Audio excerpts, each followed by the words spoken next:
customers. But dude, everybody wants pixie sticks. Like, it's like gum. Once somebody's eating a pixie stick, where'd you get that? I'll hook you up. My plug. Pixie stick plug. Hello, and this is episode 0 of Hot Button, a podcast Hell yeah. about all things weird that have happened in the world of games, each episode diving deep into a different topic from some point in video game history, from significant controversies to total business failures, and hopefully everything interesting in between. Yeah. I'm Randall Beatrice, and I am here with Austin Blakesley and Chris Anantuano. Hey, what's up, fam? And today we're going to talk about 38 Studios, an IP company founded and run by former MLB baseball player Curt Schilling, who famously pitched for the Philadelphia Phillies, even helping to lead them to the 1993 World Series, as well as for the Arizona Drawbacks and Boston Red Sox, before retiring and attempting to jump headfirst into the thankless and competitive world of video game development, which later unfortunately ended with the involvement of both the FBI and the SEC, the Securities and Exchange Commission, but not before producing and releasing cult RPG favorite Kingdoms of Amalur: Reckoning, a game now bizarrely owned by the state of Rhode Island. Yeah, hell yeah. And this is the full story. Hell yeah. So apparently, from what I could find, it said that this idea for him to want to start a game company all began in December of 2005. Right. He was at a family gathering with his wife's uncle. It was a dude named Bill Thomas, a retired business executive. And he pitched this idea of starting a video game company to focus on building a brand new MMORPG. A genre which he enjoyed playing. He frequently played and enjoyed. He was apparently a big fan of WoW, and that's what I heard. And wanted to chase that pretty much forever. And EverQuest, because WoW came out, I want to say, about a year before he made this decision. Yeah, how old is EverQuest exactly? Oh God, older. 90s. Really? Yeah, one is. The first one came out. Yeah, a little. Yeah, now that you're thinking, I picture like old school box art. It's like of EverQuest Online. Yeah, like it might as well be like a fantasy love novel. Yeah, like totally. That is kind of what it looks I think like. EverQuest 2 came out around the same time as WoW. I think that was 2003. Yeah, right. It was like they beat them just by and WoW beat the crap out of them. But also, when we were first looking at this, when he was like, and I didn't know he was a former business executive, I picture him approaching his like wife's uncle. Like I pictured like vacation, like his fucking uncle, like he's like, hey, I play video games, and he's like backing out of his trailer, like I got a couple bucks. Well, essentially that's kind of how this went down.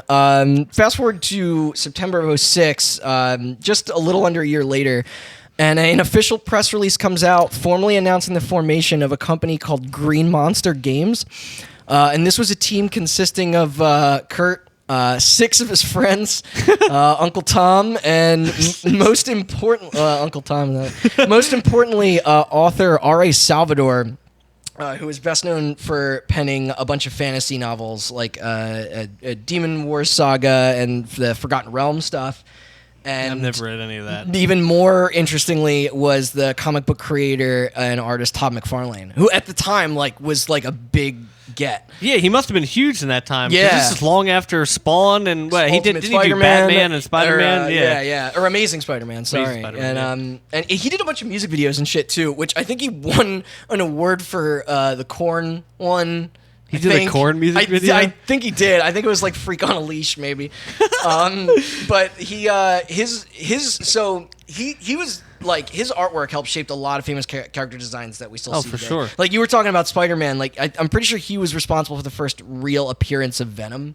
Really? Yeah, which is funny because now like that new movie is coming out, and even that's still like taken from his. And now he's hanging out with Curt Schilling and his 6 friends. Well, not anymore, I don't think. There is a quote out there that he mentions like his relationship with Curt. Okay, this is point number 1, mistake number 1. Already a mistake. Here, it's sort of putting the cart before the horse. Yeah. You don't hire a bunch of famous people and pay them a shit ton of money before you know what you're doing. Yeah. This is definitely something rich people do. This is exactly. Rich people. Well, they were thrilled to get the... To be R.A. Salvatore and Todd McFarlane probably saw fucking dollar signs and agreed to be on it. Absolutely. But they're busy people, and they're not gonna stay all the whole time. And I'm sure their job was more like a producer. Well, here's where lower people made a bunch of art and stories, and then they just came in one day every week and were just like, it looks good to me. You know? Exactly. Well, with the exception of Curt and Tommy, like none of these guys were completely strangers to games. So their first CEO was a dude named Brett Close, who he worked on some stuff related to World of Warcraft. And that's, I'm pretty sure, how he befriended Curt. And then their first, because if you got money, you could just talk to anybody. Yeah, and so their first CTO was a dude named John Lapp, and he came from EA. He came from Electronic Arts, who later went on to actually publish Kings of Amalur. But like, I'm curious who these other 6 people are. I know, Are I these don't the other know. 6 people? No, these aren't, because those were dudes that came in like shortly after. Like the only significant people from that original 6 were Ari Salvador and Tom McFarlane. So there's obviously some members of his entourage in here. Like, yeah, like, and I can only imagine. I just assume they're all frat boy jock. Like, Yeah. but like, it's the Ari Salvador wrote. He wrote the story for some Forgotten Realms video games. There's specifically one called Demon's Stone, which I think was nominated for like a BAFTA, and I haven't played it, but he contributed to games like EverQuest. He wrote bot dialogue for Quake 3, which I don't know how that's a job, I guess, but voice acting was a big deal in games back then. Yeah, for sure. And Tom McFarlane, he's pretty heavily credited on a few different releases, mostly Spawn games, which weren't really great. And then this other game that he was build number 1 on, called McFarlane's Evil Prophecy. Do you ever play that? No. It He is put his an name in awful front of it? PS2 game. Like he's trying to they be Tom did, yeah. Clancy? It's called McFarlane, and the artwork was fine. I assume like what he did was fine, but it was not great. Yeah, you're right. There's never been a Spawn game that's been good, probably. No, the Spawn's best That's 'cause appearance they in made video God of games War was in the instead. Xbox version of Soul Calibur 2, which is the worst version of that game because the GameCube one had Link in it, and I think the PS2 one had Which, dude from Tekken. this is all rich people thinking going on, because it's like, it's a smart idea to hire a famous artist and a famous writer to build all the lore behind your giant MMO. Yeah. But you need to proof of concept before you do this shit. Yeah. Right? And also, like, another rich people thing to do is like, why don't I hire a CEO and a CTO and a COO, and then they'll hire all the important people? And it's like, You don't need programmers. It's almost like a baseball player is hiring somebody to build a game company for him. in theory, not a bad idea. But So here's the funny thing is, like, regardless that there was no real pitch yet for any one product, that company was in full force. Like they leased a 30,000 square foot office in Maynard, Massachusetts, and this was by the historic clock tower. And shortly after this, the company changed their name from Green Monster Games to 38 Studios. He said that Green Monster Games wasn't about the Green Monster Wall at Boston. He's such a What a liar. fucking liar. Like, did he what else could also it come say from? that 38 was not based on his fucking I'm- number I'm- that he pitched for? I'm curious if that was his if number there was in the any MLB. legal shit there. Yeah. Because the Green Monster is a trademarked name. Exactly. Oh, yeah, really? Yeah. Okay, that does make Well, sense. this is Yeah. appealing to game fans, so just to clarify, if you've never watched a game of sports ball in your life, the Green Monster is because in baseball you can just have any shaped stadium you want because fuck rules. They built a giant wall on the side of the field in Boston Stadium, and it's called the Green Monster. He played there for years. There's no way he didn't like. Yeah, no, use that name. no, it's coincidence. Well, that's No, it. I'm talking So, about another Green Monster. Did he 38 was that the number he played for under the Red Sox or the Phillies? All I'm of not them. sure. Oh, for all of them. Yeah, okay, so that was. I his believe- I don't know a lot about baseball. Do you get to keep your Yes. number? Yeah. Really? If If you're you're good enough. if you're important enough, Alright. part of your trade thing is like, I'm wearing the same number. Yeah. And then everybody's like, Which he fine. was. He's a Yeah. good pitcher. Yeah. So. That is what I hear. Yeah. Now, a studio this size also meant that he had to obviously have an increase in the staff from this original 6. Yeah. Um, Yeah, not just Jeff, just Tom, fucking- yeah. Enos, Gilbert, whoever the fuck These is in aren't his entourage. these aren't Boston names at all. Yeah. But Donnie. in 2008, Travis McGethy joined the team, and he was a former lead designer for Sony Online Entertainment's EverQuest, which is, like you guys said earlier, another game that he was like, he wanted really to chase. into. Like he had. Yeah.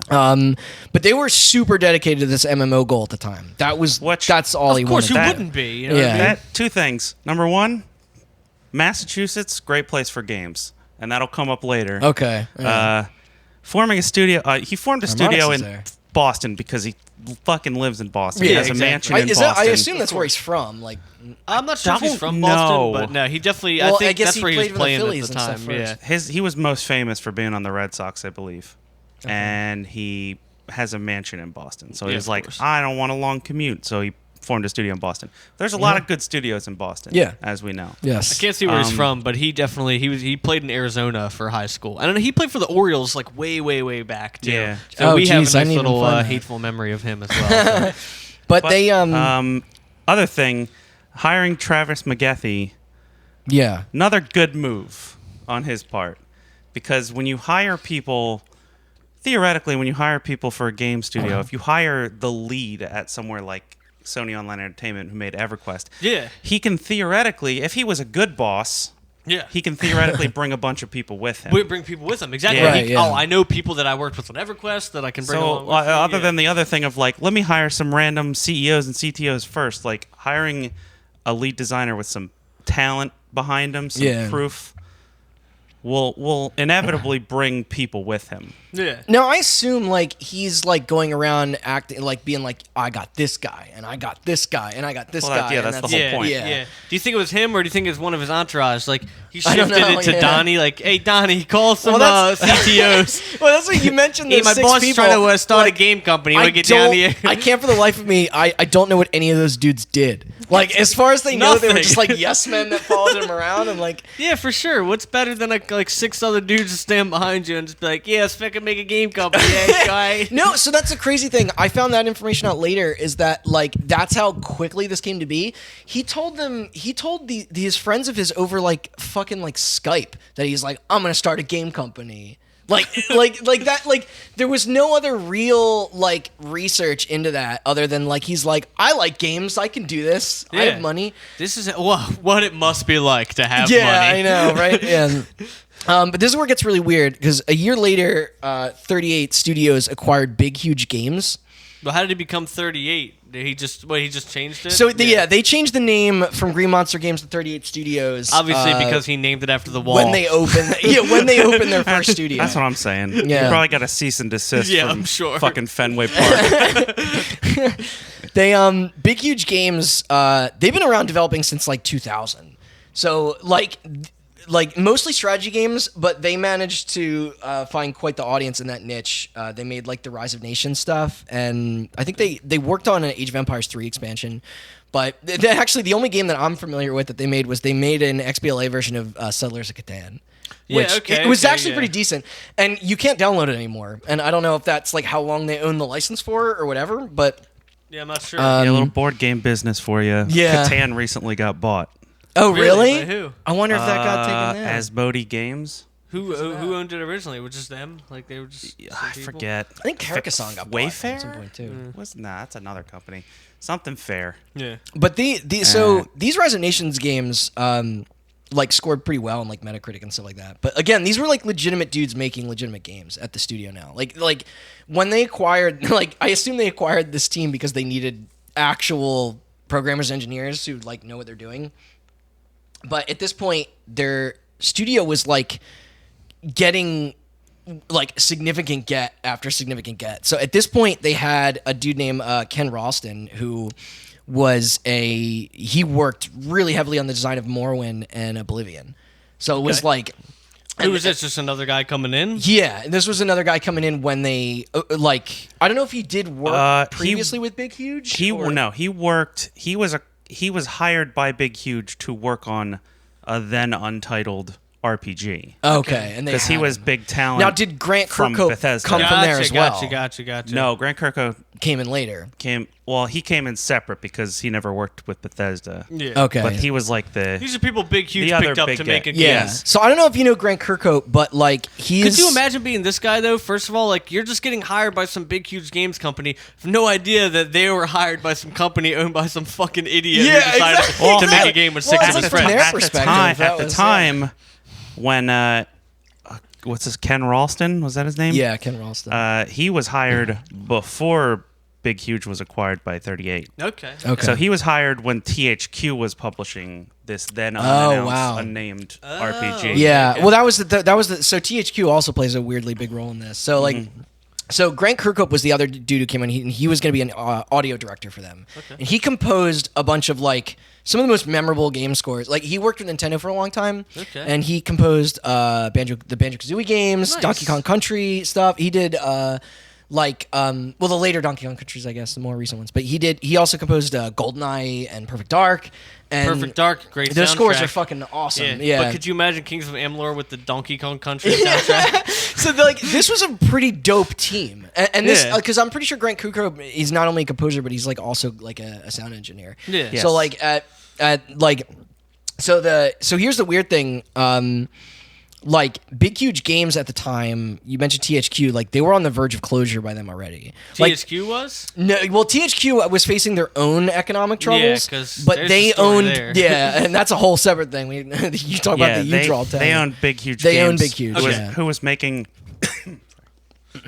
a big RPG, and when you are a company that is struggling and you are making a bunch of kids games that cost like $10 to make, and one game for adults that costs $100 million to make, the first thing that you cut is the one for adults. All your movie tie-ins in between releases of Saints Row and exactly. Yeah, and so the THQ was about ready to cut this project, which is funny. They only owned Big Huge Games for about a year. Okay, like and I don't know if they released anything under their banner.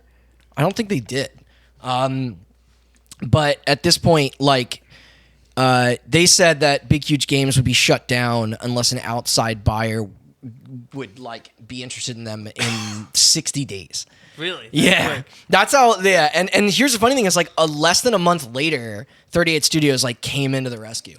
Like, it's like which is the, like, so it's like at this point, like, everything seems like it's in, like, such good faith. Yeah, like, they're like, oh, the game company's going out of business. Let's scoop these guys up. Like, scoop them up. And they're good dudes. Yeah, meanwhile, Curt Schilling's like, it's like the minor leagues. You know, we go in and scoop up a couple guys and maybe they'll pan out. And everybody's like, no, we're talking about video games. I assume he only spoke in those metaphors.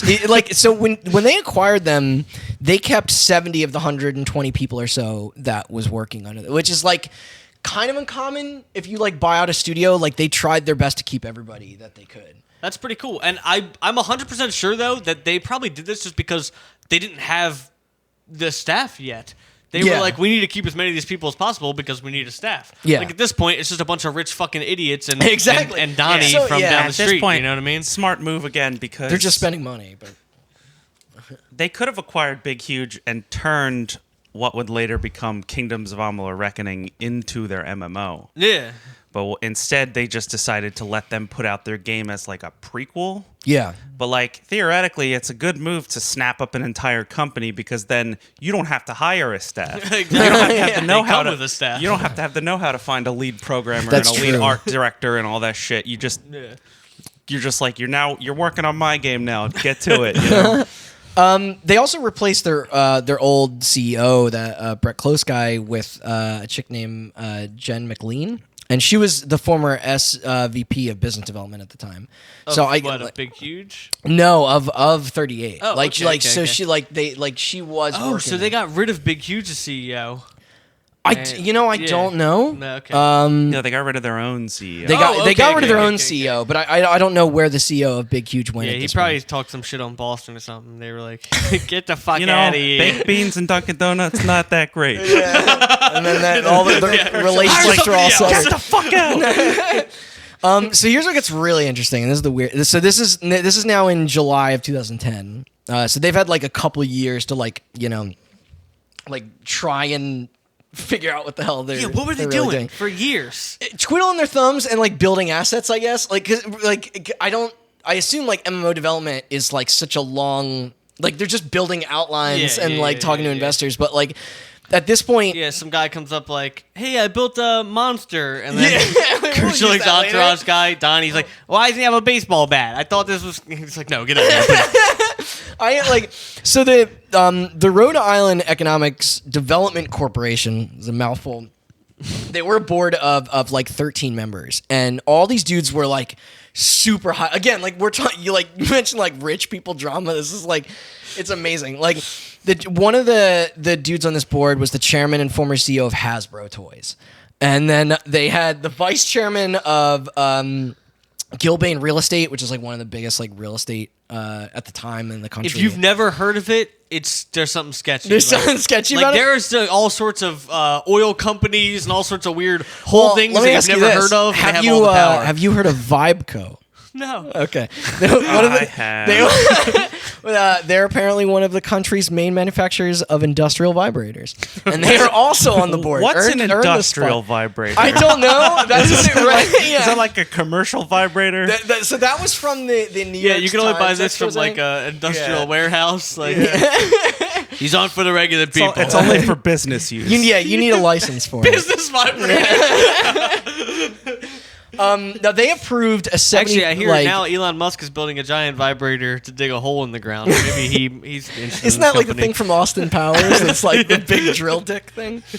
But they got approved a $75 million loan, which I think was the biggest at the time in that state. I So don't know you're for a telling fact. me Like a bunch of bored rich people. Yeah. We're just like, what to spend money on next? I assume they all look like the Monopoly guy, but this was to guarantee that 38 Studios in exchange would bring at least 450 jobs to by the end of 2012. Which, even for an MMO, a lot of fucking people. That is a lot of people. 450. That's a yeah, big I thought team. that too when I was reading That's this. I was a like, big team. 450 Like is a lot of like fucking people. Yeah. When was this? 2010, you said? This was so 2010. This was 2010, and they wanted to have at least 450 jobs by the end of 2012.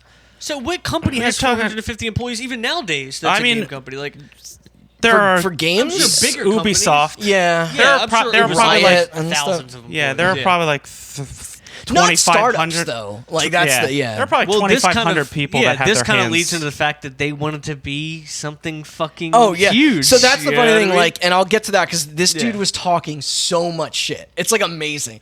So Rhode Island at the time was apparently on the precipice of like economic ruin, and I didn't know this until I like dove deep into it. But like they had employment rates as high as like 12%, which were Yes, like I saw fourth this. worst in the nation, which is was- crazy because that state's not that big. Yes, But- Rhode Island's small. Have you ever been to Rhode Island? Yeah. I've been to Rhode Island once. It's all like little drive through islands it. and people's on boat. People Yeah, on boats. like, we drive through it to go to like Boston and stuff like so that. what's and the industry in Rhode Island? I don't know. How do you become unemployed in this Rhode was Island? Not video Not games. video Not games. video Yeah. games, So this yeah. was a risky move that would The fish, later they're all sink drying them. up. I don't know what Rhode Island is. It's like, Yeah, it's all clams, right? yeah, exactly. It's like a more bored Boston accent. yeah. So. Yeah. Well, we're running out of clams, so I guess we gotta fire some people. No, this is where it gets hilarious. So I'm gonna butcher this name, but like, so Curt had a meeting with the then governor at the time, and this dude named Don Carcieri. Carcieri. Maybe. That seems right. There's no way he's not a New York mobster. And this was well, that's funny because all this is going to read like that. So he met up with him about investing in his video game company, a business mind you that he did not understand literally at all. Like I wish I could find those quotes, but it's like hearing your dad talk about video games. He's like, oh, you like Curt Schilling comes to him like, yeah, but I got an idea for a video game company. He's like, yeah, well, it's like the pongs and stuff. All right, like two things moving, bouncing a ball. I know it. Yeah, I know what the game So was. you're not that far off, but like they sold so he was like this sounded like a really mutually beneficial scheme to him because I think like I don't know if this was at all tied to like any re-election stuff, but he was basically like. If it involves the governor, of course it does. Yeah, but he's promising that this dude's gonna make a lot of money and that he's gonna get a bunch of jobs. Yeah. Which seems like the easiest way to convince any governor to do anything. I don't know how many people it takes to make one block hit a ball into another block, but if you say you need $450 and $75 million, go ahead. So I think the deal actually went through in November that year, and this is in 2012, and 38 Studios announced the closure of that $75 million financing package in conjunction with the EDC on the account of the relocation of their whole studio to pick up and move it from the Maynard studio in Boston to One Empire Plaza in Providence, Rhode Island, which was just a couple blocks away from the Capitol. Okay, so Yeah. they had to move they had to dig up the whole studio from Boston, say goodbye to Beans, push it all Say to Rhode goodbye to Island. Beans. Get a bunch of clams. Yeah, Oh, I no, was about sorry. to say, All right, there's so not this too was, much I think this change this in was the this chowder. deal was more. This was in 2010 because by the first quarter of 2011, that was supposed to be when this whole move was completed, Yeah. and which is like actually not a lot of time. No, yeah, to move. Yeah. What? What did you say? They kept 70 some odd employees. I'm assuming they moved. They were Totally. in Boston at the time, or either around the country or something like that. Now, you like know? Big Huge isn't like they didn't have to relocate, so this was like just 38. But at this point, they hired 160 new employees, and they made it super enticing to get new people to join that company. Like they literally, like they assumed responsibility for the mortgages on like dozens of these people's homes until they could be sold. Like that incentive, like List of companies that don't do that. Yeah. Apple, Google, Facebook. Go down the list. Podcast. Like, Yeah. no, holy shit, that's impressive. I mean, Oh think yeah, about and it. so people were flocking. Like people Why wanted to be a wouldn't part you? of that Why company. wouldn't you? Yeah, Hey, like, That's a great dig deal. up your It's home, a great come fucking to deal. Rhode Island. All you gotta do is scrape the barnacles off your pee every once in a while, and it's a beautiful place to live. Like, Yeah. why would you not go? yeah, it was like a done deal. And by April, like it seems like things were going in the right direction for like the job creation and relocation milestones.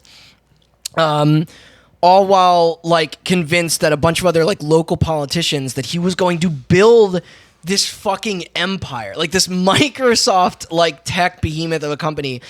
Because he was going around in interviews at the time saying that they were going to get Bill Gates rich, I like know, quote unquote, which is like, so it's, good. It's brilliant. Like Because I'm thinking of it like this, like the more we talk, it kind of just finally clicked to me. Like, people the wised idea up that they're since just then. like, there's definitely like these 12 rich people, like this Hasbro guy and these fucking vibrator dude and the fucking mayor, and they're all sitting around like, yeah, have you heard of technology? So basically, they come here, there's the Californias and the East Coast, and they build these huge empires. They have no idea that like there's nothing to do with like technological advances. They're yeah. making a fucking MMO. Yeah, like but at this point, like WoW was like huge, and that was something like he was pretty much going but around WoW telling wasn't people to make. Microsoft huge. No, of course not. Yeah, Like- like nothing was. So it's funny. He like let it be known here at this point that like nobody was trying to swindle anyone. No, it was I don't think it so. was I think just they were all stupid. They were stupid. It was just this overconfidence, and they like really believed in it. Dude, like it's the unbelievable. cockiness is like insane. Just the idea that like they think that there's some Apple or Microsoft level corporation where they're just making a video game. It's like I picture like the mayor coming in and be like, "All right, let's see what we're working on," and it's just like there's just like a 3D image of like a guy with a sword like walking on a fucking platform, and then he's like, "Yeah, okay, well, where's the cell phone? You guys make cell phones." Well, how do right?" you convince old people that video game development is you all you do is like name drop the companies that they do know? Yes, like you say we're exactly. gonna chase Microsoft money and Apple money because they've heard of them. Yeah, Yeah. Oh, I know Bill Gates. I know Bill Gates. Yeah, So- like because he wasn't going around saying we're gonna make Blizzard money because Yeah, they like- fucking don't know. So- exactly. I don't get it. You lose money in a blizzard. What do you mean? Couple points to make here. Yeah. Okay.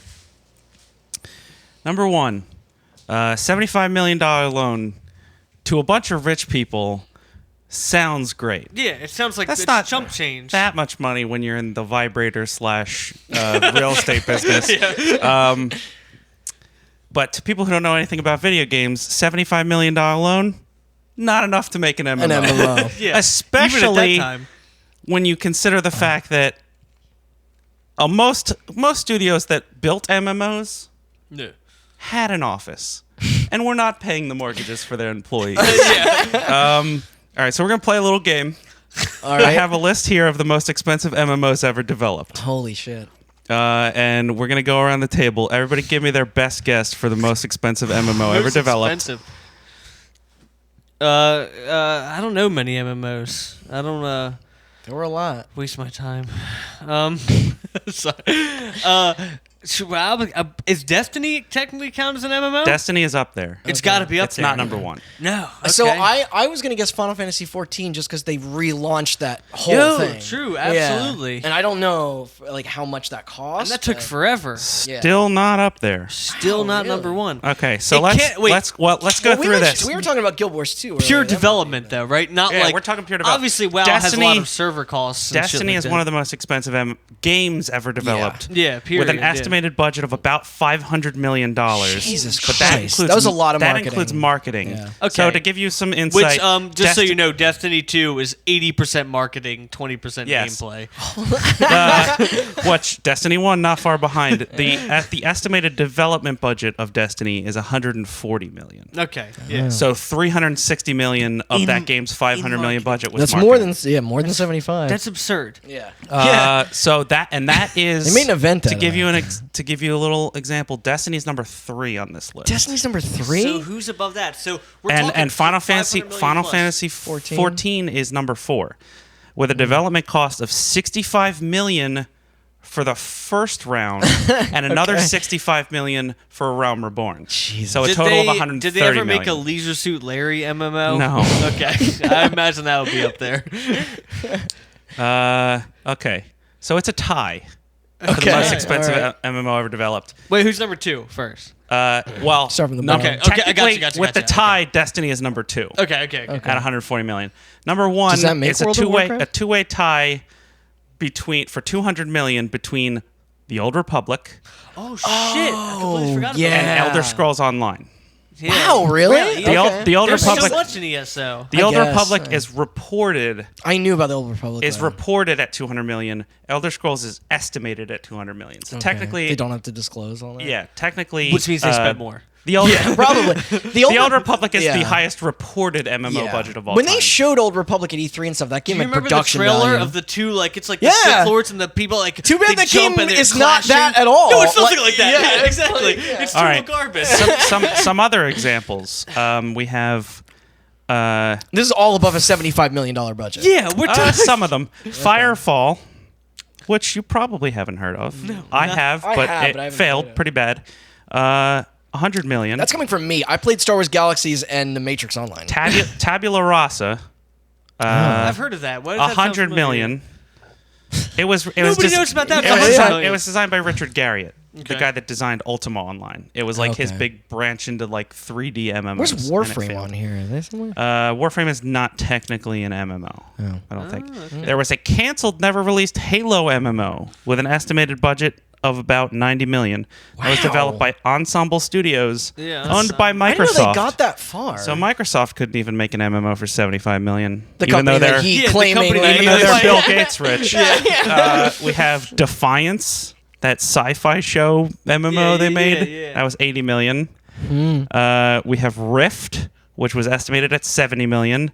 Then we have World of Warcraft, which Wow, is that's way down low the on the list. list. yeah. $65 million. Dude, for they World A of nailed it. game that's Warcraft. still being supported. Dude, they Yeah. nailed it. Blizzard might be the greatest game company on earth as far as there just, are like, some knowing what the budgeting fuck goes. they're doing. Yeah. Yeah. They really do know what they're Titan, doing. which eventually became Overwatch. Overwatch, Yeah. yeah. Is estimated to have cost somewhere between 50 to 70 million before it was canceled and turned into Overwatch. Well, at least we know that they made that back. Yeah, Yeah. exactly. And exactly. Overwatch returned. Yeah. Another one that's still going, DC Universe Online. Is that still going? 50 million budget. Yeah, that's news to me. 50 million. So they want to make Microsoft money off of an MMO that's going to cost only 25 million more Well, than, so- than that game. So theoretically, 75 million from an MMO is possible if you budget well, which we will learn soon. That they did not. They did not know how to do that. Yeah, why not? When you're But- paying Donnie $80 million in beans on his monthly fucking budget. But when you let artists create without any business intervention, which we will also learn, bad idea, they tend to get a little exorbitant.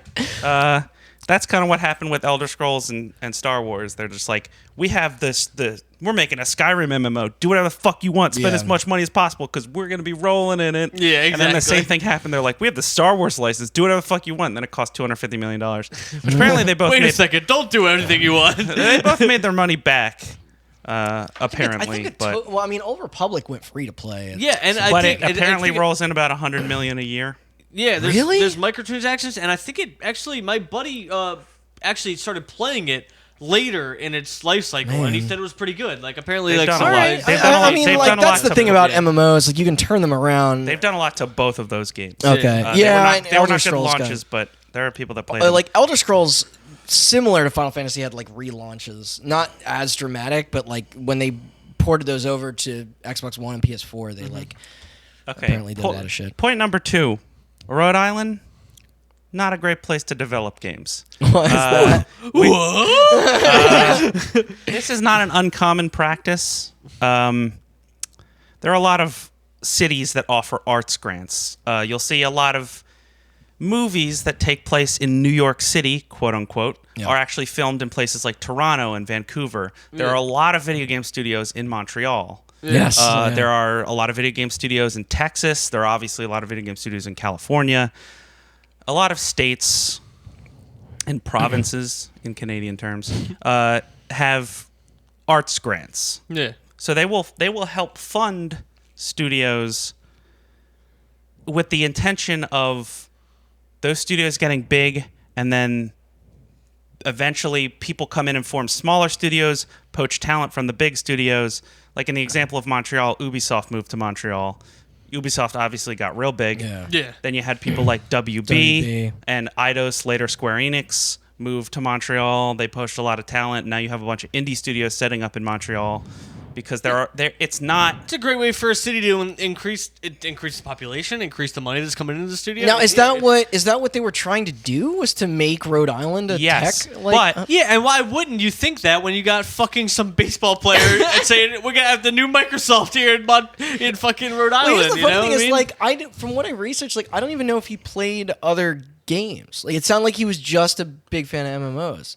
Like, like I don't actually know. Like, the other thing is that like a lot of the cities that I named, the way they do it is you don't assume liability when the studio fails. You don't give them a loan, you give them tax breaks. you give them tax breaks, Right, exactly. right. That's how a Which ton is of companies do What? business. Which is like Austin, for example, big game town now. That's where id was formed. Yeah. And id was formed there because of tax breaks. Yeah. North Where- Carolina is starting to get a pretty big video game presence. Epic was formed there. Yeah. Epic, now huge, obviously. Fortnite. I'm and sorry, what World Gears Gears I've of never heard War of this. Unreal Tournament. Fortnite? PUBG? Yeah, no. Yeah. All right, let me tell you about Fortnite. No, Is that like Roblox? Is that a Roblox mod? I think it's a real, it's Yeah. like Minecraft. It's like- Okay, yeah, yeah. it's for kids. It's Okay, fine. Yeah. gotcha. But these are all founded on tax breaks. The state is not supposed to be the rich person that's gambling all their money. No, They're this supposed is why I think it's some like mobster-esque mob, like a fucking governor that's like They're supposed to entice rich idiots to spend, their money Yeah. there. Yeah, And then you just get a bunch of people to move there. And then if the game company fails, you're like, now I have 1,000 more people living in my telling state you, that need jobs. The mayor of Rhode Island got drunk on some whiskey one night and watched like 6 Boston baseball games and was like, hey, that's a pitcher, Curt Schilling. And then like all of a sudden he calls him looking for things. He's like, hey, I know you from television. Let's Here's fucking the bring crazy you thing in. is, like, you're not crazy far off. Like, apparently, like, that governor that he met up with was a fan of baseball. Like, that's why Yeah, that exactly. meeting There you came go. to be. Yeah. Like, it was like he wasn't a fan of fucking video games. Like, Yeah. like it's like.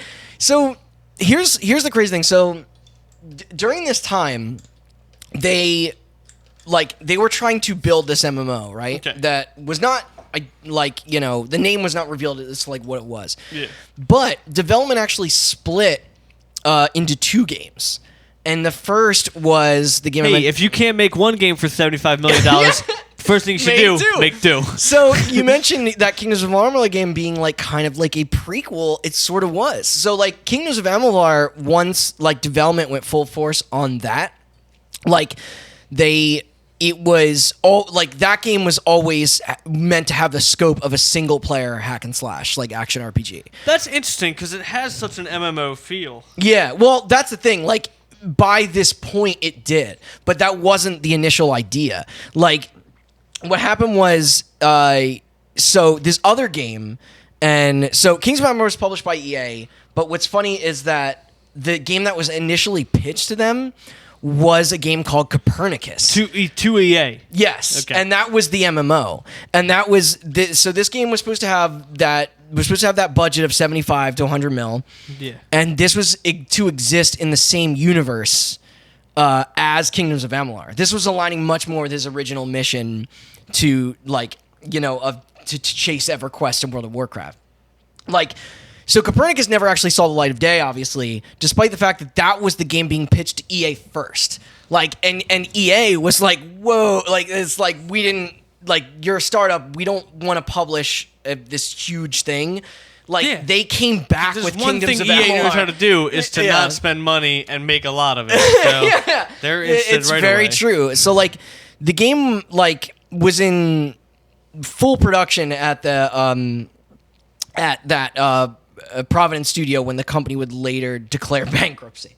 But we'll get back to that because the game devs here were hard at work on both of these projects. Kingdom of Amalur was meant to support this much bigger thing. Yeah.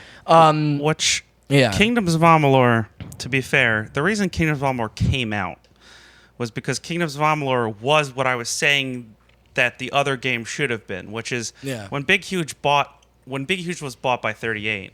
THQ had already put a bunch of money into this game. This game had a proof of concept. Yeah, there's no way it didn't already have assets already assigned to it. This game had assets. Yeah. All they did was took a game that already existed and built a new shoved their game out of name it. into it. Really? That's interesting because I didn't even know that. They were just I assumed they built it from scratch based in this world, but no, you're saying... I'm sure Curt Schilling saw this and was like, this looks like a game that I wanted to make. So he's like, hey, buddy Todd McFarlane, why don't you, and Ari Salvatore, why don't you go in there, shuffle some things around, try to mess up the art as much as you hit a possibly couple foul can. balls, and fucking change here's it the up. funny thing is, Hit a couple pop flies. EA also didn't want to publish a PC exclusive game at this point. PC gaming isn't what it is today. They wanted a console game. They're like, yo, you need to scale this thing back so it can come out on 360 and PS3, the consoles that people actually play games on. Yeah.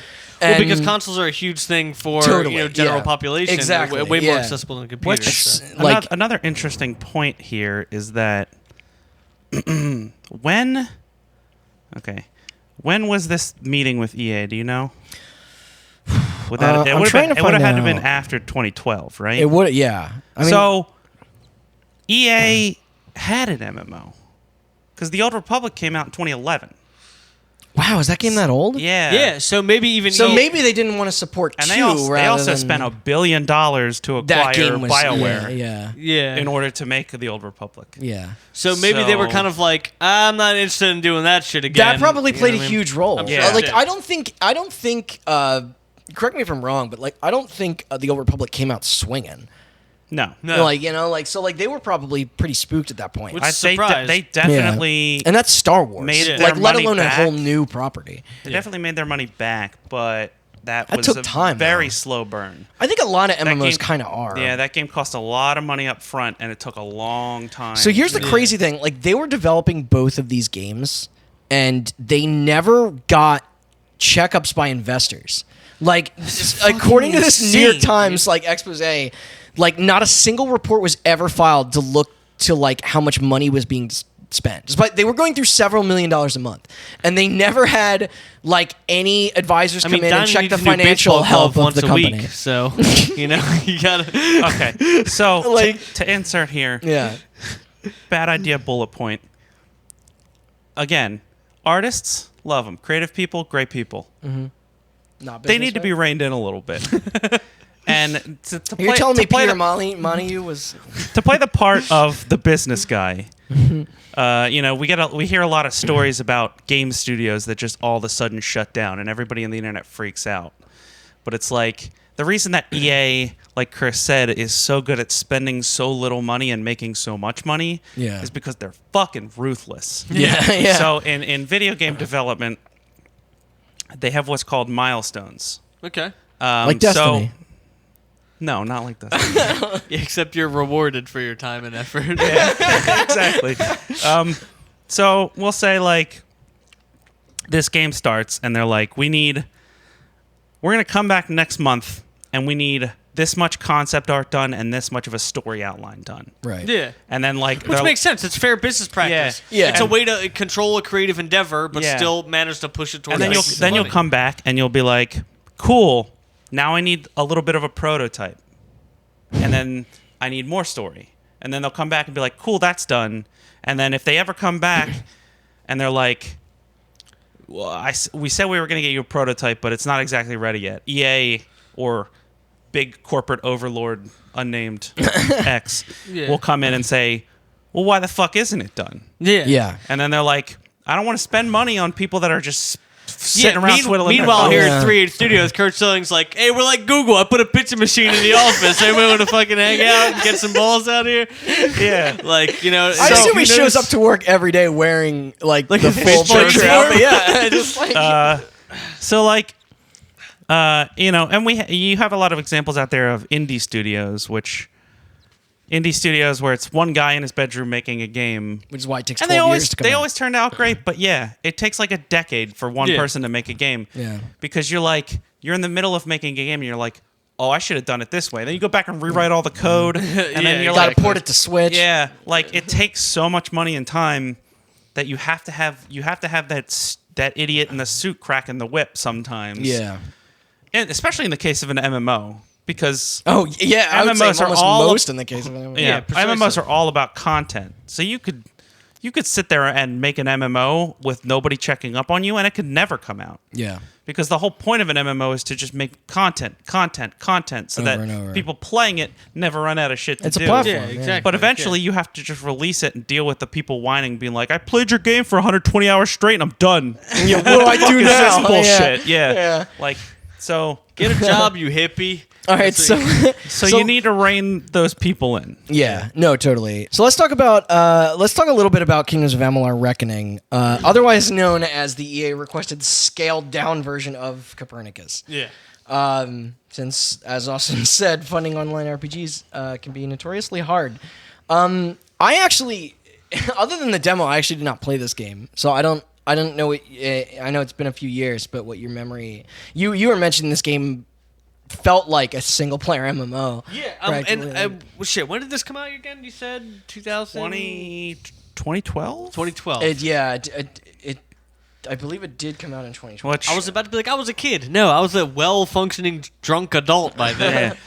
my recollection of it is because we talked about Dragon Age. Yeah. The Dragon- lore, like when I'm looking through like the lore and the names, like the Fey lands and all that shit, it just kind of reminds me of a Dragon Age. Like vibe. like They Dragon went Age. all out in lore. Dragon Age Oh, 2 yeah, for sure. came out and was like, we made an action RPG, Yeah. and then everybody hated it. Yeah. And then Because it I was remember garbage. Kingdoms of Amalur coming out and people being like, "This is what Dragon Age 2 should have been." Yeah. It was like Fable mashed up with a Dragon Age. Yeah, game. that's actually a good thing. I was trying to think of another game it felt like. Fable's definitely the good. combat felt a lot Combat like definitely felt like Fable, Fable. kind of like Dark Souls 2 maybe. Yeah, I mentioned the Dark Souls thing because you had a roll and a parry, I believe, and that kind of felt a little bit Dark Soulsy, like the way you could parry. But enemies weren't like it wasn't like a like an animations game like Dark Souls. You know what I mean? Right, like, right. Where you once you did something, you're locked into that fucking frame until No, it whether was it was good it was or very not. much like Dragon Age, Yeah, where you exactly. like Yeah. you just like did damage and numbers popped out of people. Okay. Make those so numbers so get it's higher. funny, like the way this got revealed and like there was a lot of actually talk about this game from the start. So they announced it at the 2010 San Diego Comic-Con, and I believe they showed it off publicly there. and you had Todd McFarlane heading the art, Kurt Cope doing the music, Ari Salvador. I mentioned, like, you were talking about the lore. He created over 10,000 years of backstory. Well, think about it. He's been writing since fucking Curt Schilling was having Thanksgiving dinner and thought about the idea. Like, you know what I mean? So. And so Kurt himself was going around saying that the game was meant to be a marriage of the action of God of War and the world building and narrative of Oblivion, which I don't know how, like, so descriptive that ended up being in the end. Pretty on two point. games you've heard of. Yeah. Pretty on point. Actually. Okay. I didn't know if the combat was that arcadey. Yeah, maybe he does. Not really. Maybe he does know about video games. Maybe I'm looking at he him all name wrong. dropped two of them. Yeah. You guys ever heard of Halo? So people were paying attention, like, after this got revealed, except me, because I mentioned earlier that my only real impressions game came from a demo, and the demo came out like less than a month before the game went gold, and the demo Kurt himself famously hated because they thought that they released the demo too early and it was super buggy. And, like, he was like, this never should have come out. Which, once again, as the owner of the company, maybe you should have tried the demo before you released it. Just saying.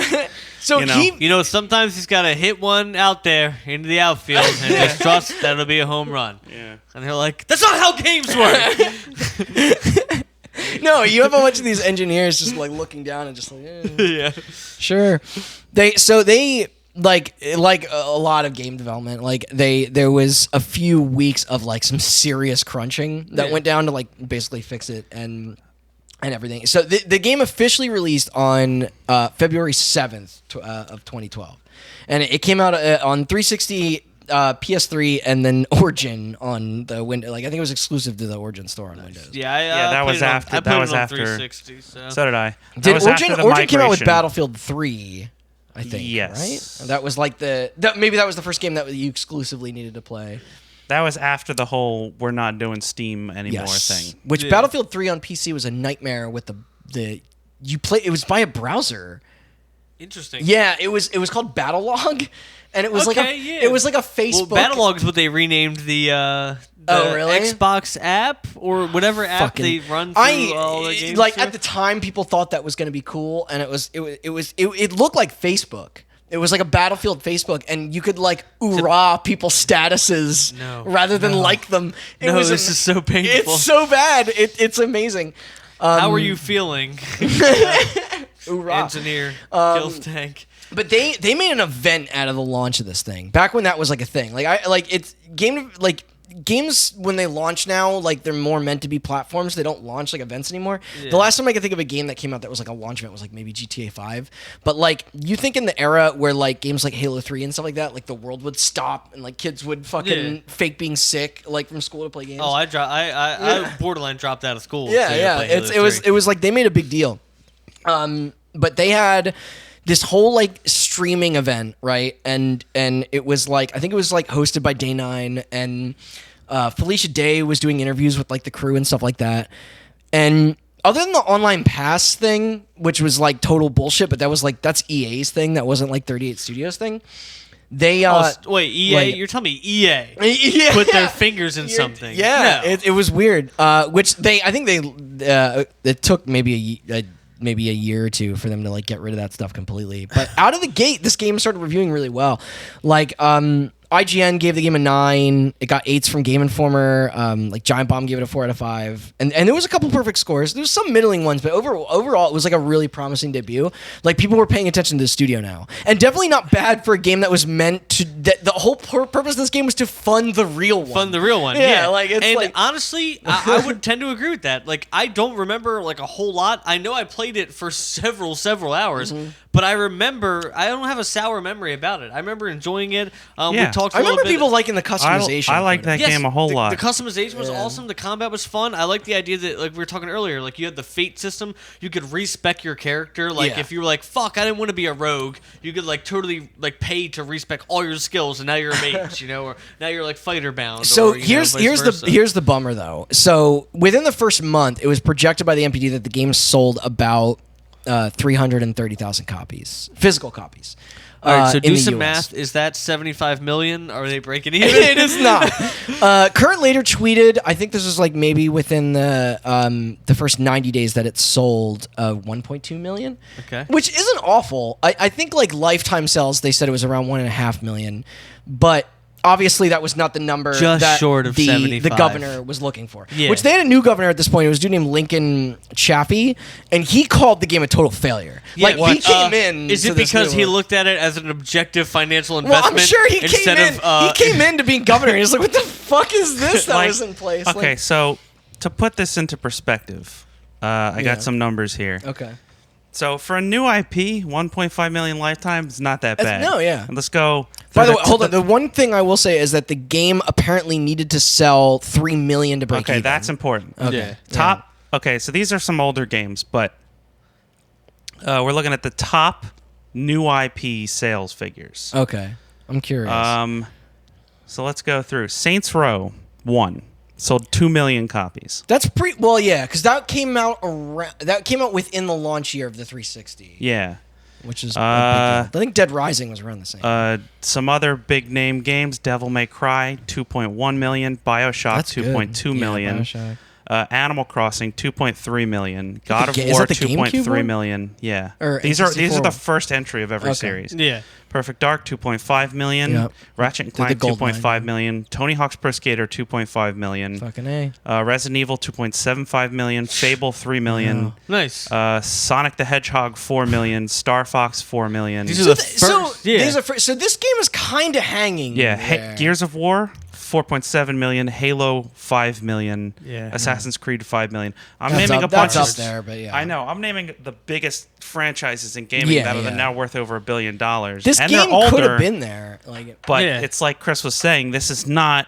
He's like, wait a minute, you're telling me I didn't make my $75 million back? And it's like, well, that's not exactly how it You works. told me Yeah. if I gave you $75 million, you would give me a game that would make $100 million. sell 75 million Yeah, copies. in no time, we'll be back to Yeah. $1 billion. So- Next thing you know, Rhode Island is we got a spaceport and we're making money. Yeah, It's like- it's got his face for it. like you got to look at it as an investment.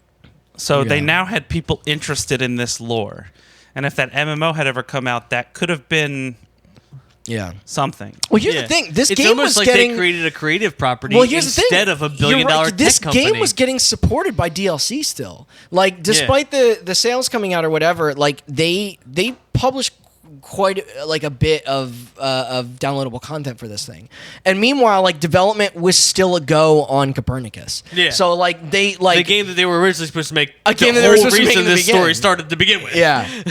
But so unhappy with the sales of the game, obviously, the state of Rhode Island, which at this point already being like super strained by finances, became like That's what you get when you divert all your clam farming money to a tech company. they became concerned, obviously, over 38 Studios' finances, and the company defaulted on a $1.125 million loan payment, which basically meaning that they sent a check that bounced. the state of Rhode to the Island. state of Rhode Island with insufficient funds. So Keith Stokes, he was Yeah, so picture the this, I go to executive Wawa director of to- Rhode Island EDC. He resigned Yeah, like right after immediately. that. Yeah, he's just like Yeah, he did the equivalent of going to Wawa and he was trying to buy a sandwich and he swiped his card and it was like declined. He's like, all right, I'm gonna leave. Yeah, the sandwich is made. He walked walked. He away. walked out. The second payment by the studio was attempted. Like this was 17 days past the initial due date, And this In is the like a form- month later, or I don't know, who knows how. So long this was in the later. form of a wild chancer and a personal check, who was from an unnamed source. I have not been able to find who signed the check, and which is hilarious. The payment was successful. Okay. But this was because the 38 Studios cut payroll. Like, all these dudes that are still working on Copernicus and DLC for Kings of Amalur just suddenly weren't paid. Yeah. Yeah. So basically, I'm assuming whoever's in charge or whoever wants. Somebody took a bold move right now and signed their name on a check that they took money from the employees' fucking payments, and then just wrote that check. We're like, we And the gotta pay employees it. didn't find out Okay. until now. Yes. Yeah. So little insight into this is from a Kotaku article I found on the subject. It is an account from an anonymous employee of the timeline of this. Okay. So you said that payment bounced. The first payment was when? Do you know? It says the second payment was made May 18th, which was 17 days past the initial due. So okay. So it was the beginning of that month. It was May 1st employees were of 2012. Employees were paid on April 30th of 2012. Okay. Employees of both Big Huge Games and 38.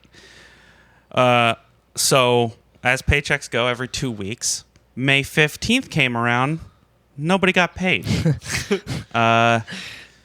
Not even my boy Kurt. May 18th rolled around.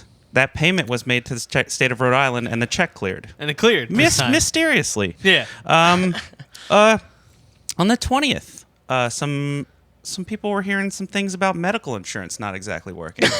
On May 22nd, an employee's pregnant wife was rushed to the hospital, and her insurance was declined. Yes, what a way to find out that some company you work for used your fucking insurance money to pay for a check that they couldn't clear. All the while, like, all the while this is going on, employees are obviously walking around the office being like, "Yo, what the fuck's happened? Did you get paid?" And they're like, "No, I didn't get paid. didn't I My guess wife got turned out at the fucking hospital. What's going on?" All the keep fucking making this executives DLC. are not answering emails, not hey, answering calls. closing Donnie, their- what's the deal? Schilling won't answer me. Sometimes you strike out. Sometimes, you know what I mean? Stop with the baseball references. So, and I'll let you get to the closure, but none of the employees found out that they were in any trouble or out of a job officially until an email was sent to employees about the closure of the company.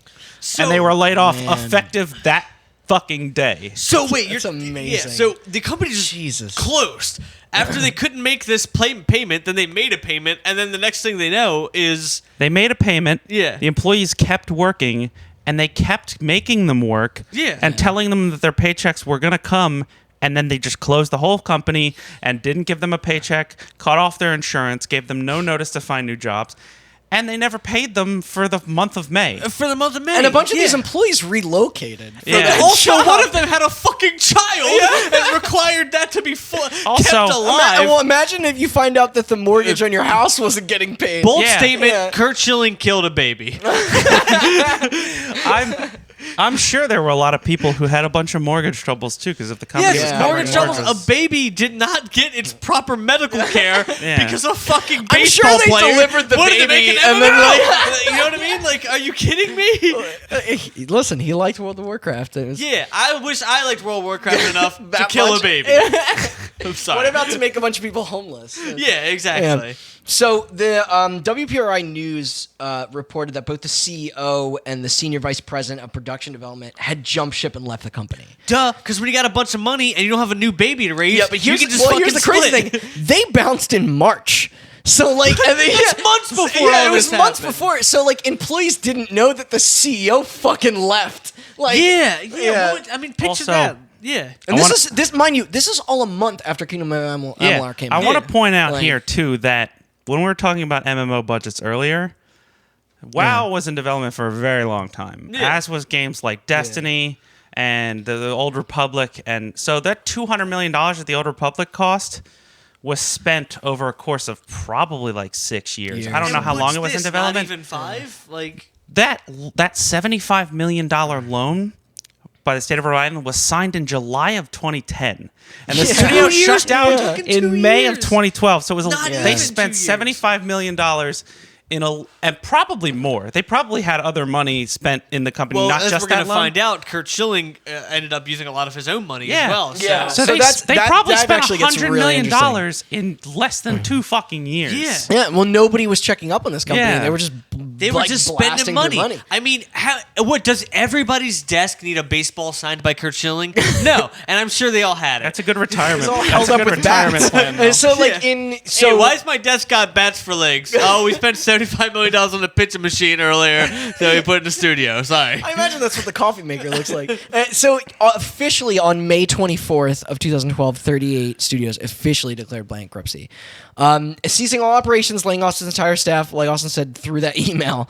And soon And now after, you're just stranded in Rhode Island, Yeah, and there's so barely any clams already because the unemployment rate was this super statement low. comes out, and soon after, the Rhode Island State Police, the Attorney General's office, and the U.S. Attorney's office, and the FBI all launch an investigation into the company. Yeah, right. This is mind you, this game has been out for a month, and it's still on store shelves. I want to point out a little story I found too online. So we were wrong. Kingdoms of Amalur was on Steam. Okay. Was it really? Yes. Okay. This article is. Did it come out on Steam later? Maybe. Okay. This article was written June 5th of 2013. So Okay. about a year after all this shit went down. Right. Rhode Island net about $1 million in sales since acquiring the Amalur IP through legal means. So less than a year after Rhode Island investigated and sued the shit out of 38 Yes, yeah. and got the IP for Kingdoms of Amalur, they're still paying off this debt, but they're using it through your Steam sales and of Kingdoms of Amalur. So good. I assume that game is still for sale. On So Steam. as of July, it says they acquired about $750,000 in sales just through Steam.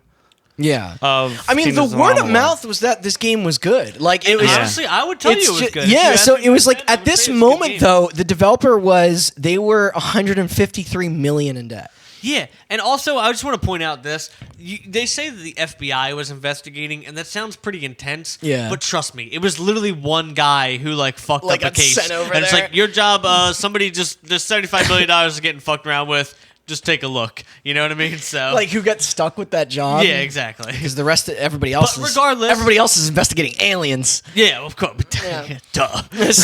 So Schilling himself did not publicly address the debacle and failure of the studio until he had an appearance on a Boston radio station, WEI, and he revealed that he never took a salary, which later turned out to not be true. He was making $86,000 a year, which for starting a game company is maybe not the biggest thing ever, but I don't know why he would lie about that. First of all, it's nice. Okay. Oh, sorry, you were making $86,000 a Yeah. year after you made bank playing baseball for the last 20.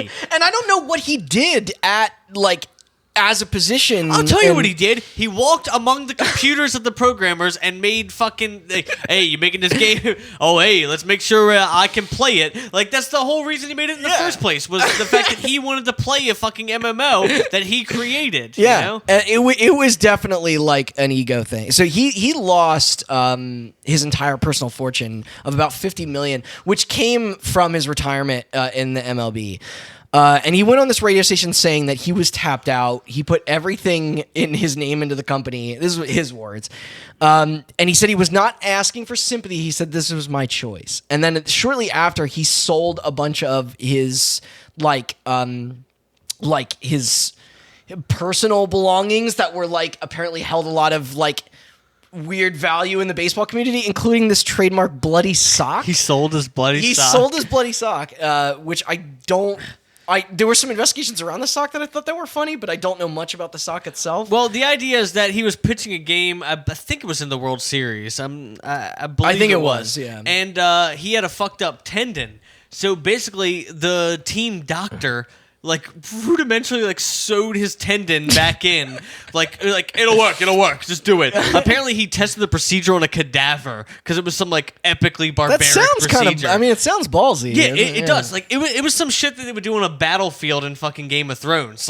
He literally sewed his tendon back in and then put him on the field to pitch the game, and he pitched the whole game and he did good. He came out Fuck. swinging, and Boston ended up going through. And this was a baseball artifact. Oh, I don't yeah, know how much absolutely. he sold it for, but it was a Because lot. apparently It was the a few blood million. was from the stitches rubbing against his tendon, so it bled. Oh, So it okay. came through the back of his sock. So his sock was just covered in blood, Which was weird. And people were out there seeing is this guy all right? His People fucking thought he sock's faked bleeding. it. I Yeah. think there was investigation when he sold the sock that people were like, "Is this fake blood?" And it wasn't, but it was real blood. But here's if he wasn't such a cock about so much social and political issues, then you'd probably we feel can get really. to. I know. Yeah. You'd probably feel really bad for him. He genuinely was a fan of games and wanted to start a game company.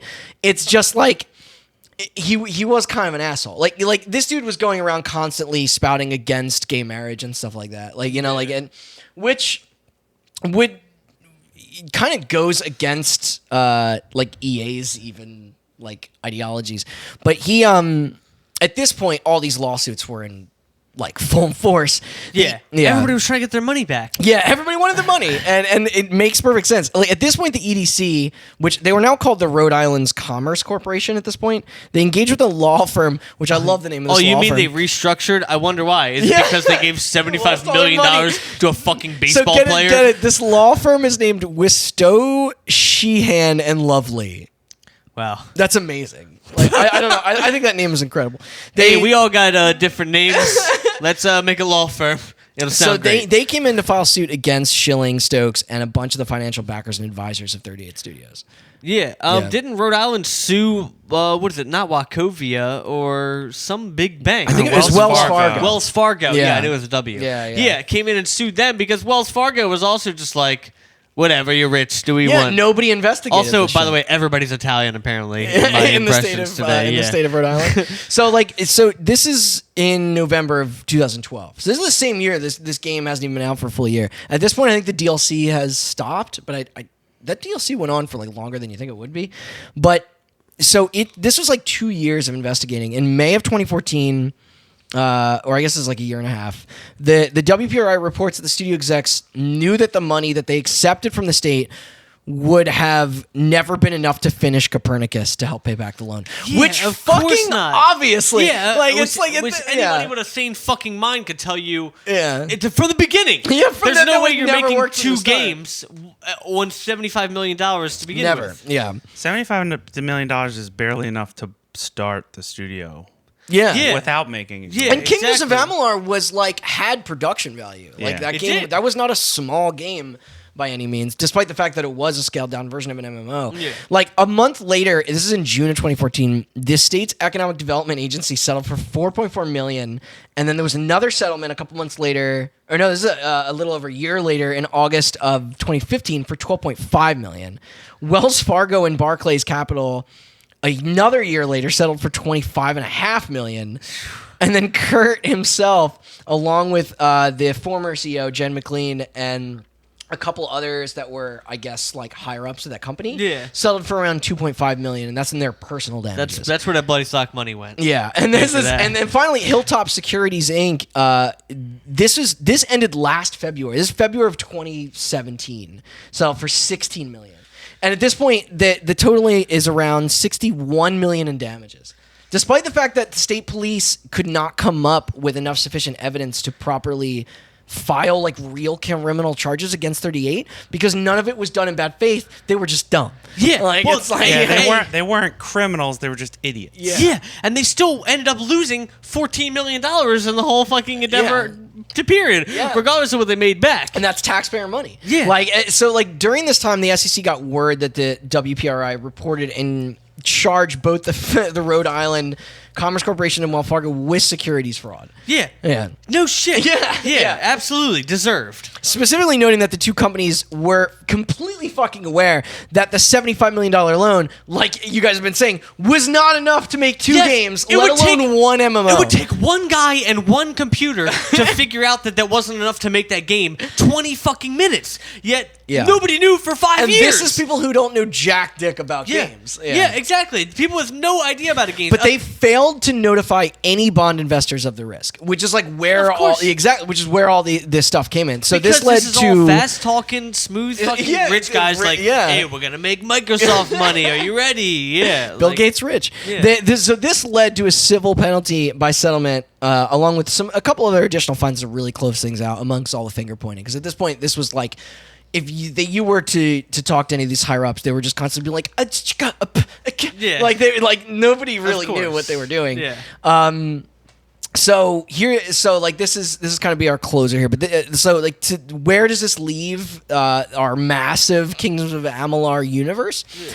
According to a report by Bloomberg, the state at one point attempted to sell all remaining assets in order to provide the proceeds to the remaining balance on the loan. Yeah. Well, of course. Exactly. And apparently both parties claimed that they needed to take action immediately because, quote, if the trustee appointed to dismantle the game maker received permission to abandon computer equipment, all of the intellectual property could be irretrievably lost. The property alone was said to make up the vast majority of 38 Studios' value at this point. Yeah. Because the only thing they ever did besides fuck off. Exactly. But here's the thing. IGN at one point reported that that Take-Two of GTA actually showed interest in their public, they showed interest in buying the rights to the property. Yeah. But that never happened. And so a sequel was never made. And Rhode Island remained in control of all of 38 assets and games, including Kingdoms of Amalur: Reckoning and the never-seen released Copernicus. Which they still own, and as Austin pointed out earlier, are still making money off of every time you buy it on Steam. Which is crazy. Yeah, I didn't think about that until you mentioned it. That game is still actively for sale. Because unlike the Epic Games controversy with Dennis Dyack, somebody is making money off of Kingdoms of Amalur in Rhode Island if you buy it on Steam right now. So go buy it now on your 360. Yeah, I'm trying to load my Steam, which of course needs an update every time it. How much does that game cost now? Yeah, I've been trying to look it up. $20 on Steam. So buy it right now and give the state of Rhode Island $20 to put towards the little timeline. I'm trying to piece this together, but from what I can tell, it amounted to about $150 million total. Okay, that everybody was on the hook for, mostly the state of Rhode Island. As of that story I told you about, in 2013, when they were still making money off the game on Steam. Yeah. The loan had been cut down to about a little over $100 million in debt through selling off computers and office furniture, which raised them about $500,000. Is that worth as much as Kurt Cope's music or Ari Salvador's writing or Todd McFarlane's art? Yeah, of course not. So, and then I have an Ars Technica story from 2016 when all those lawsuits you were talking about went through. Right, yeah. So which cut their loan down to about $75 million. But this last reported that the state of Rhode Island still owes about $75 million, which was the original loan. And the Rhode Island taxpayers are on the hook for about $28.2 million of that. Jeez. Oh my God. So basically, just to sum it up, the baseball player Curt Schilling, which, might I add, ended up fucking doing radio politics on some Saturday morning bullshit show, and now writes for fucking Breitbart. Yeah, okay? I did not know until you told me, and I was just exactly. like, wow. He fucking writes for Breitbart. Oh, are you surprised that a long-jawed white dude who used to play sports writes for fucking Breitbart now? The point is, this guy decided to make a game, and now the citizens of Rhode Island are $28 million on the hook on their taxes. You tell me every clam, how much does a clam cost? Let's say a clam is $1. Single clam. They have to pay a small percentage of every clam they pull out of the water and give it to Curt Schilling. Give it to Rhode Island because of Curt Schilling. So obviously he comes off in the story as just completely an arrogant and over-exuberant entrepreneur. Yeah. Completely possessed of grand delusions, of something he does not understand. Yeah. And the political establishment of Rhode Island forever learned that maybe it's not a good idea for taxpayers to capitalize a gaming company that's never actually produced a video game before. Yeah. Because as far as I know, and we were talking about this a little before we started, is I don't think that this has ever happened again. It's like I said, people give tax breaks. Yeah. So you get rich investors to build the company, and then once the company's built, you charge them less in taxes so that they can do what they do better. Yeah. And then they can bring in talent, and eventually their taxes get larger, and even with the breaks, you make money off of them, and you make money off taxes for the employees and blah, blah, blah. Yeah. But you don't fund the game they're making. Yeah, he opposes... I think the saddest state of affairs of this whole thing is that they actually ended up making a good game out of it. If Kingdoms of Amalur was bad, then it would have just been man, fuck these wankers. But I was looking at Curt Schilling also has a great ALS organization Yeah, it's a shame he couldn't do an ice bucket challenge for funding Copernicus. Oh my God! How many buckets of ice does it take to fund a MMO of that size? More than 75 million, I tell you that much. Well, all right, is that it? I think that's You it. did it? Yeah, Oh, that is that story. Fuck yeah. Good fucking story, guys. Hell yeah. Yeah, so the at this point the book is closed on our boy Curt and his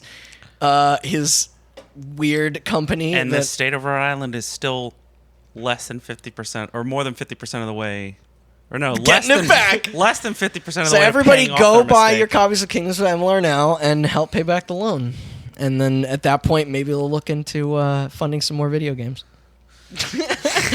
Yeah. All right. Thanks for listening. Yeah, absolutely. fucking A. We'll be back again with another weird topic and Yeah, for find sure. something fun. I'll leave out following us on anything until we get another episode down. But Yeah. if you're that interested in the first episode of a show, which you're probably going back to listen to after listening to the most recent, I guess you can follow us on all Mention that sorts of Twitter, shit. yeah. On Twitter, what did I make it? Hot Button Cast? Yeah, Hot Button Cast. Because Hot good. Button Podcast or Hot Button Pod is already taken by a radio show in Washington State, which hasn't been Fuck them. around since 2015 or anything. Like, yeah, Are they funded by the state? it was from the school. It was from the school, and it was awful. That sounds like some looked into shady it. shit Yeah, to we me. definitely have more claim over here than they ever will. I'll drive over there. Yeah, so yeah, follow us on there on Hot Button Cast, and you Fuck guys yeah. have Thank you Twitters. for Do you want a listening. promo? I don't know if you're interested. I'm Yeah. Chris I something. You can follow me. I make You occasional can't spell it. jokes It's down fine. there. All right. Yes. All right. Take care. Hey guys, Randall here. Just a quick little note. First of all, we just want to thank you guys so much again for listening to our first episode. It really does mean a lot to us. Please let us know how we did. I love feedback on this kind of stuff. Now, secondly, I do want to address the recent changes regarding Amalur. See, when we recorded this pilot, it certainly seemed like it was safe to say that it was kind of the end of the road for 38 Studios and its whole fantasy franchise. Or at least it was until apparently as of September 6, 2018, news was officially put out that one THQ Nordic, not to be confused with former video game publisher THQ, just to make this entire thing even more fucking confusing, had acquired the Kings of Amalur IP, including the abandoned Copernicus MMO project, from 38 Studios. Now, while there's no official info at the time of this reading on what they actually plan to do with it, I can confirm that the $900 and $1,000 deal has been finalized, brokered from a company in Vienna, which is just crazy. And the one other tricky thing I also want to say is that, according to many sources, it was reported that original publisher of Amalur, Electronic Arts, does still retain the rights to the property, with the purchaser, THQ Nordic, officially stating, "At this stage, we only acquired the intellectual property," said a representative. Given our track record, we know what the burning questions are: remaster, remake, port to next generation systems, etc. But we decided not to answer those specifically, as we tend to put our heads together first and do our homework, and we can only start to talk about everything once we feel confident and very familiar with the franchise. Now, the company THQ Nordic, formerly known as just Nordic Games before later being rebranded with the THQ name in front of it after their own bankruptcy years prior, has been fairly prolific in publicly buying some pretty cut-loose IPs and trademarks: Dead Island, Metro, recently Time Splitters, Saints Row, Homefront, Red Faction, Darksiders, all now theirs. The list goes on and on. What's especially funny, too, is that the last four properties that I named there were all initially under the original THQ's banner as well. So yeah, the story kind of took on a new ending of its own afterwards. And right after we wrapped up our whole investigation, too. Still not exactly sure what conversations had to happen for them to even get everything away from the state of Rhode Island itself. I mean, as if they even wanted it anymore. Or hell, they could still be connected to it in some way. We may never know. But all we do know now is that the Kingdoms franchise may not be totally dead after all, which is, I guess, what Curt would have wanted, right? So yes, I think that's where our engagement with the story ends, as any follow-up after this is just the games industry being the game industry. But, I only start paying attention once the FBI gets involved. But thanks again, everyone. If anything like this happens again before an episode airs, we'll do our best to try and fix it. I mean, we're only human after all. But all jokes aside, I really do want the investigative journalism on the show to mean something. Staying true to the topic is kind of part of the job. Now I know how Robert Graysmith must have felt once new evidence came out in the Zodiac case after he published his book. But I think that's it for today. So, all right, go live your days.